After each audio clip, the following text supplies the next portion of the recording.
Only a few football fans have heard of Lewes FC before 2017, but now they're as popular as anyone. The club stood for one of the most groundbreaking initiatives within gender equality last year when they became the first professional football club in the world to pay men and women equally. The club has shown attention from all over the world off the pitch, but today is what happens on the pitch. The East Sussex club have reached the 5th round of the FA Cup for the first time in the club's history, and today they're facing Everton.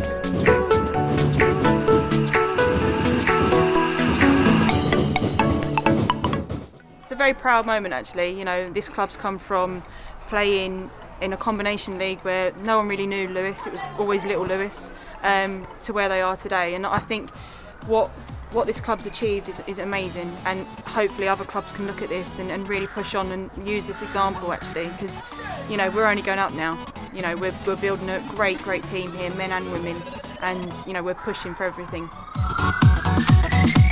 It does take a lot of hard work, and it takes a lot of dedication from, you know, not just the players but from people all around, you know, the back staff, you know, but we've managed to do it, you know, on a very little budget, but we've managed to do it, so there's no reason why other clubs can't do it.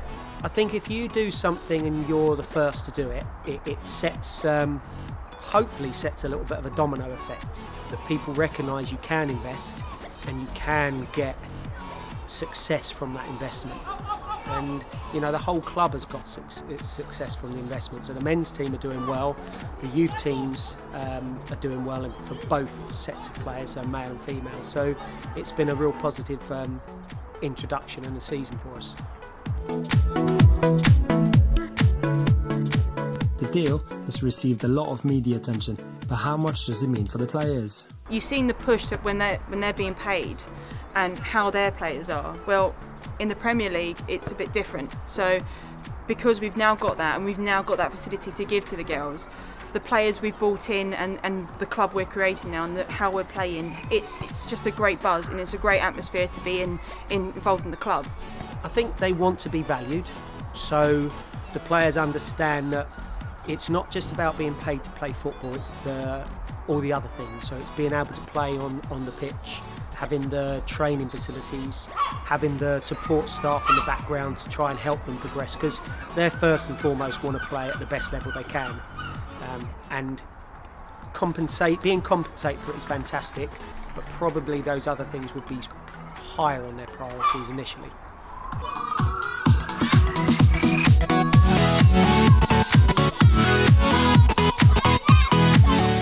I can't see it being a professional league, if I'm honest. You know, pay parity with a Premier League team, it's a bit of a stretch. So yeah, I mean, I can't imagine anyone being paid Wayne Rooney's salary for the women's side, but hey ho, you know.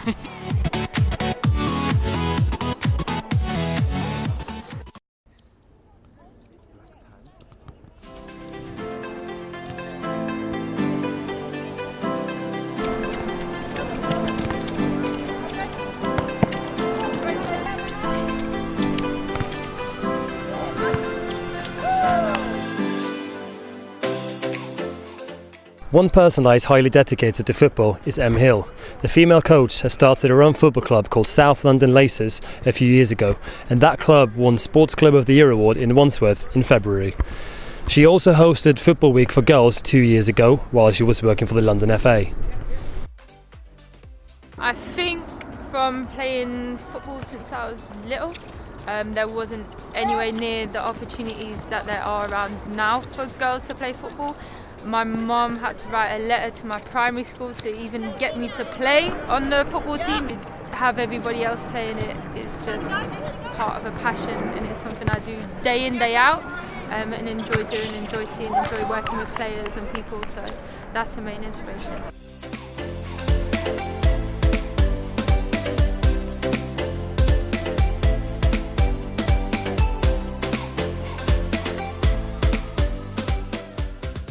When you're looking at National League and Lewes FC and teams that have that ability like Norway to balance that pay scale, I think it can only be good things and only mean good things, because it means people are kind of forging ahead and driving a path for women's football.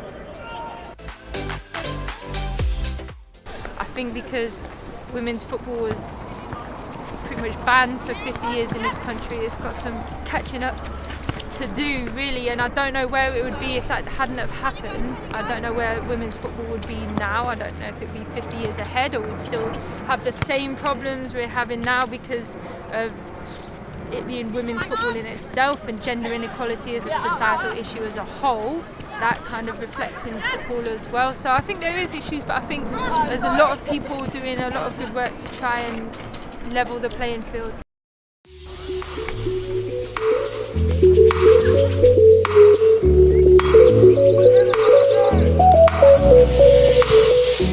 But the question is there a gender equality problem in football? I think it's like 50-50. I don't really think it's a massive problem. Like for me personally, being a female in football, it's not a massive problem, but I can understand why others would see it as a problem. Not at all. I mean, I can only really speak for what I see and what I see with our club.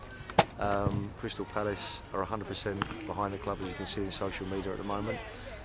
Even more so with areas of the foundation, where we're working with projects within, such as Wildcats, within schools, getting young girls playing as well. But as far as the club's concerned, as you can see here today, we have a fantastic facility.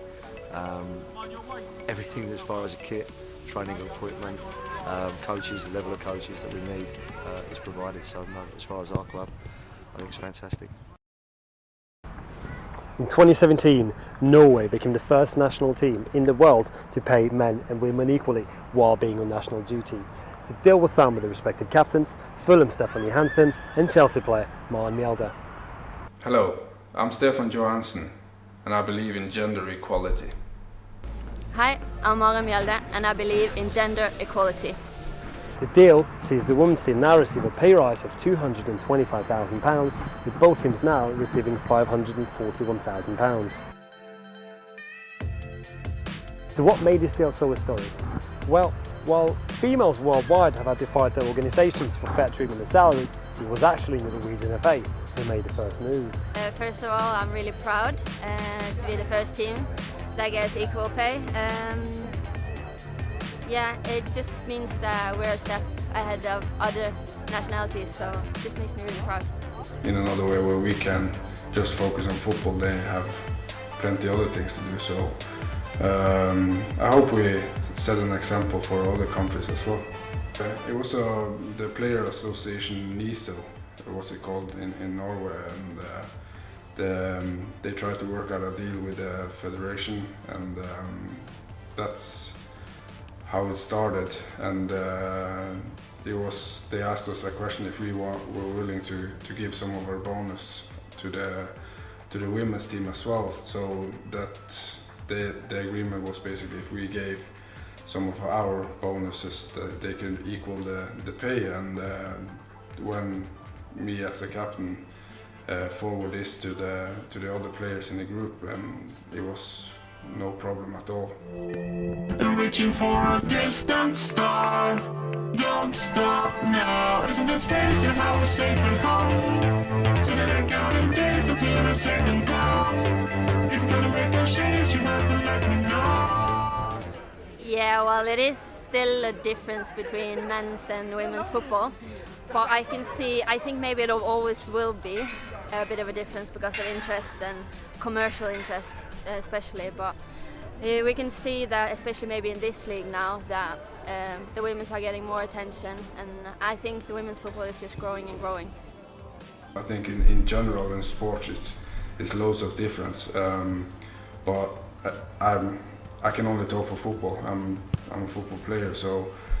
But yeah, I think it's a big difference, and I think the women's team should be able to use their energy on football and get as good as they can get, and don't need to worry about being tired of studies or work or whatever they might do to make a living. So yeah, definitely I think it's a big difference, and but it feels good to be a part of a thing that might be the start of maybe changing that. I actually didn't know about the agreement before it was announced, so it was just a really good surprise for me and the rest of the team. Yeah, I signed the deal in London together with Stefan, and yeah, that was my part of it really.